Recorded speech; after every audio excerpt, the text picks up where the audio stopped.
Let's talk about where things are heading. You spent a good chunk of your career fighting a platform war with Microsoft in the early, in the PC, the heyday of the PC era.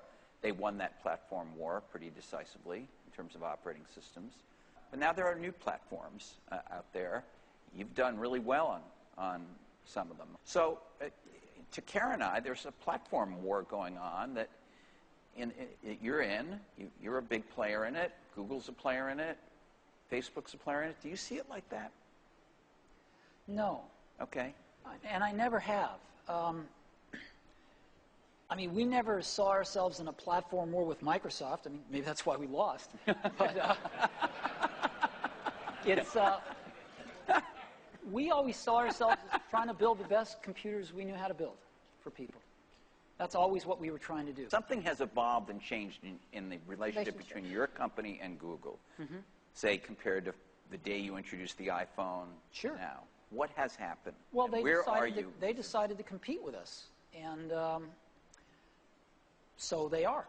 They're competing with you in a number of areas, right? It's not just well, in browsers, I think we all contribute browsers to the mix, but IE still has the biggest share, and Mozilla and IE together dwarf what Google and us do together. We took a tiny little open source project, and we created what's called WebKit out there. Right. And we did an interesting thing for Apple. We put it in open source.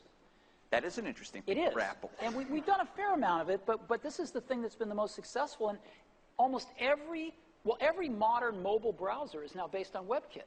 And so WebKit has picked up substantial momentum, and now all websites are testing against it. So although we enabled our competitors to have much better browsers in the mobile space, we've created a real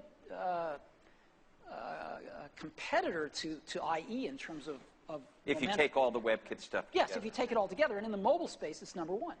So how do you look at the competition now? How do you look at the differences between Android and what you're doing?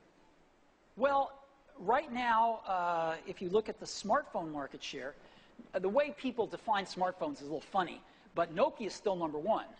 RIM is number two. We're number three. Google's number four. And other is number five.